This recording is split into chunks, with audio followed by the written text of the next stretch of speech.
Cześć, witam na kanale Smart Test. Dzisiaj chciałem Was zaprosić do kolejnej recenzji monitora marki KTC. Tym razem jest to chyba jeden z najtańszych monitorów o przekątnej 27 cali i panelu VA 100 Hz, jaki obecnie możemy spotkać na rynku. Propozycja dla zarówno początkujących graczy, jak też propozycja dla osób, które szukają monitora do zastosowań biurowych czy zastosowań multimedialnych, a nie chcą zbyt dużo inwestować w tego typu monitor. Na początek oczywiście zawartość zestawu oraz budowa i wykonanie samego monitora. Jak widzicie, w zestawie oprócz monitora mamy też podstawę. Jest też zasilacz. Zasilacz, jeżeli chodzi o parametry 12V 3A, czyli 36W. Tutaj klasyczna okrągła końcówka. Następnie w zestawie jest też przewód HDMI oraz krótka instrukcja obsługi. Teraz jeżeli chodzi o sam monitor, to jak widzicie bardzo wąskie ramki po bokach monitora, dzięki czemu dobrze się prezentuje, nieco szersza od spodu. Tak wygląda monitor od tyłu, czyli jak widzicie oprócz tego uchwytu, który jest w standardzie, mamy też uchwyt VESA, więc możemy sobie go zamontować do jakiegoś statywu, przykręcić do ściany i w ten sposób sobie też z niego korzystać. Główny joystick do zarządzania funkcjami monitora oraz wyjścia, w jakie ten monitor został wyposażony. I teraz jeżeli chodzi o wejścia, to mamy tutaj oczywiście wejście zasilania DC, wejście HDMI, wejście VGA dla starszych komputerów oraz wyjście słuchawkowe. No i teraz jeżeli chodzi o ten uchwyt jeszcze, to ważna informacja, mamy regulację jedynie tutaj kąta położenia, możemy odchylić monitor do góry, do dołu. Natomiast jeżeli chodzi o odchylenie na boki, to niestety nie mamy tutaj żadnej regulacji, musimy po prostu przekręcać monitor wraz z całą podstawą i to jest trochę minus, natomiast oczywiście pamiętajmy też, że jest to monitor dość mocno budżetowy. Ok, to teraz zobaczmy sobie najważniejsze funkcje, cechy tego monitora. Jak widzicie, producent reklamuje go jako monitor gamingowy. Na pokładzie matryca VA o rozdzielczości 1920 na 1080p, odświeżanie 100 Hz, pokrycie kolorem 106% sRGB, jest też tryb HDR, kontrast 4000:1, no i jest też wsparcie dla Adaptive Sync. Tak więc jak na monitor gamingowy, taki podstawowy, no to wydaje się, że parametry jak najbardziej ok. Na tych slajdach poniżej widzicie różnicę pomiędzy monitorami z odświeżaniem 60 Hz, a też 100 Hz, czyli znacznie lepsza jakość obrazu, znacznie lepsza płynność tego obrazu. Mamy też informacje o tej technologii Adaptive Sync, porównanie monitorów bez technologii Sync i z technologią Sync, tak więc tutaj również duża przewaga, jeżeli chodzi o to rozwiązanie. Jeżeli chodzi o pozostałe parametry, to jak widzicie jasność matrycy czysta CD na metr kwadratowy, więc już całkiem przyzwoita. Głębia kolorów 10-bitowa, o kontraście sobie już powiedzieliśmy. No i teraz tutaj są jeszcze informacje o tym uchwycie VESA, czyli możliwości zamontowania, zawieszenia tego monitora gdzieś na ścianie.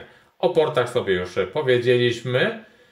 Następnie mamy też redukcję niebieskiego światła, czyli ten tryb ochrony oka zastosowany w tym monitorze. Informacje o HDR-ze. Jak widzicie, jest to wersja 10, czyli tak naprawdę jest to bardziej chwyt marketingowy niż prawdziwy HDR. Prawdziwy HDR tak naprawdę zaczyna się w monitorach powyżej 3000, więc tutaj raczej w kwestii marketingowej jest ten HDR zastosowany. Natomiast wydaje mi się, że te parametry monitora jak na monitor budżetowy, gamingowy całkiem przyzwoite. Z pozostałych informacji technicznych, których jeszcze nie widzieliśmy, no to może zwróćmy uwagę na kąty widzenia. 89 w pionie, 89 w poziomie. Jak wiecie, panele VA charakteryzują się właśnie gorszymi kątami widzenia, ale za to mają lepszą czerń i lepszy czas reakcji matrycy. Czas reakcji matrycy w tym monitorze to jest 8 milisekund, więc jak na monitor gamingowy, no może nie jest to jakiś super wynik. Natomiast jeżeli potrzebujecie jakiś lepszy monitor, bardziej wydajny, no to oczywiście już musicie nieco więcej za niego zapłacić. Niedawno prezentowałem na kanale recenzję również monitora KTC. Był to model 27T22 już z rozdzielczością 2K i tam mieliśmy odświeżanie 1 milisekunda, ekran IPS, więc jeżeli interesuje Was wydajniejszy model od tego producenta, no to również zachęcam do oglądania poprzedniej recenzji. I tak naprawdę z tych informacji technicznych, które tutaj znajdziemy, może jeszcze warto wspomnieć o wymiarach tego monitora, jego wadze. Więc waga monitora z podstawą to jest 4,3 kg i wymiary 616/451 na 195 mm. Ok, monitor mam już podłączony. Tak wygląda panel monitora. No i teraz na początek chciałem Wam pokazać jego obsługę, czyli funkcję sterowania monitorem.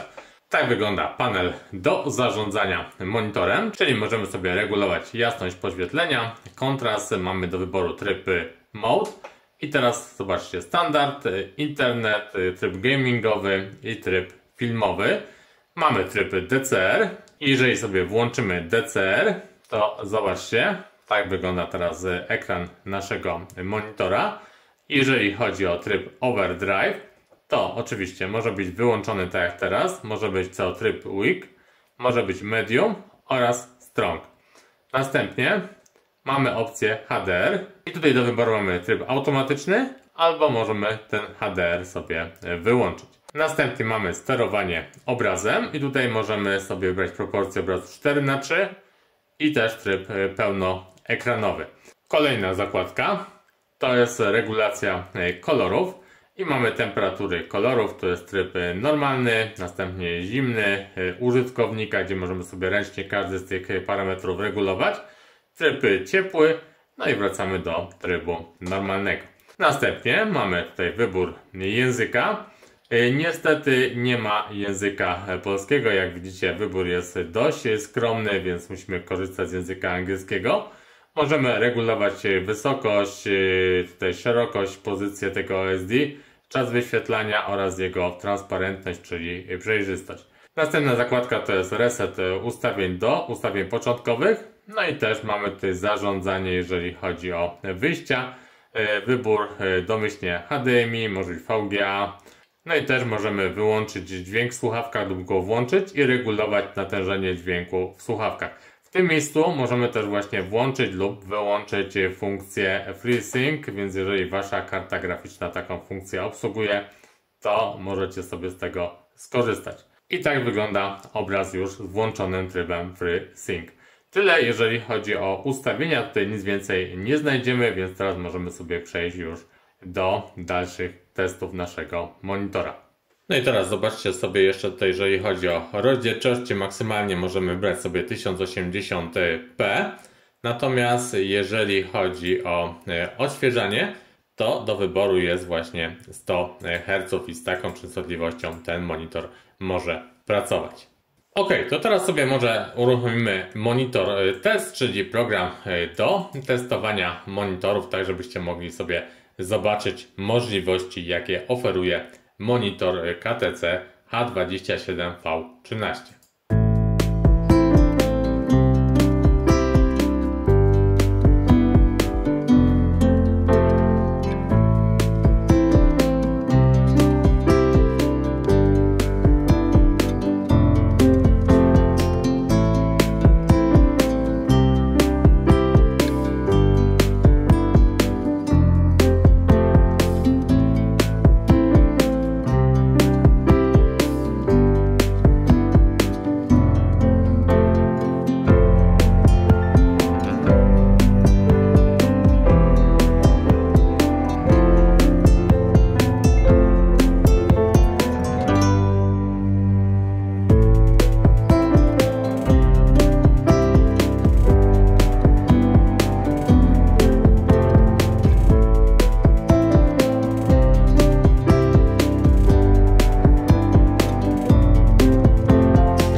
jeszcze zobaczcie sobie test UFO. Mamy tutaj 100 fps, 960 pikseli na sekundę. No i jak widzicie, tak to wygląda. Zwiększmy do 1200.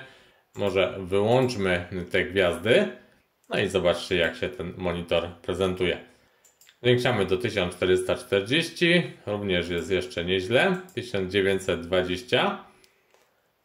Płynność tutaj myślę, że jest zachowana. 2500. No myślę, że więcej już nie ma sensu. Ok, testy testami, a jak to wygląda w rzeczywistości? No to jak widzicie, monitor, jeżeli chodzi o przeglądanie internetu od stron internetowych, tutaj sprawdza się świetnie, więc do tego na pewno się będzie nadawał. Oczywiście również do wszelkiego rodzaju pracy biurowych, obsługi programów typu Office i tak dalej. No i też jeżeli chodzi o odtwarzanie materiałów wideo na tym monitorze, oglądanie filmów, no to również jak najbardziej ten monitor będzie się do tego nadawał. Jakość obrazu tutaj myślę, że na wysokim poziomie. Zobaczcie te czernie, też bardzo głębokie, dobre odzorowanie kolorów, więc wydaje mi się, że również multimedia będzie się na tym monitorze bardzo wygodnie oglądało. Ok, i teraz na koniec jeszcze oczywiście cena i dostępność tego monitora. Ja sobie ten monitor wprowadziłem do recenzji ze sklepu Geekbuying i jak widzicie, on kosztuje na chwilę obecną 542 zł i 27 groszy. Co ważne, monitor dostępny jest w magazynach w Polsce, czyli czas dostawy to jest 2 do 3 dni roboczych i jest też bezpłatna dostawa tego monitora, więc jest to cena już ostateczna, jaką przyjdzie Wam za ten monitor zapłacić. Dodatkowo mam dla Was kupon rabatowy, który tą cenę jeszcze jest w stanie nieco obniżyć. Ten kupon znajdziecie już bezpośrednio pod filmem. Gdyby natomiast interesowały Was jakieś inne modele monitorów od KTC dostępne w sklepie Geekbuying, a szukalibyście do nich kuponu rabatowego, to napiszcie mi w komentarzach pod filmem, jaki monitor Was interesuje, a ja oczywiście postaram się zdobyć dla Was odpowiednie kupony rabatowe. Z mojej strony na dzisiaj to by było już tyle. Ja Wam oczywiście jak zwykle dziękuję za uwagę. Jeżeli materiał Wam się podobał, to oczywiście proszę Was o łapki w górę, o subskrypcję kanału. Dzielcie się też w komentarzach swoimi uwagami odnośnie tego urządzenia. No i cóż, ja się z Wami żegnam. Do usłyszenia w kolejnych odcinkach na kanale Smart Test. Cześć!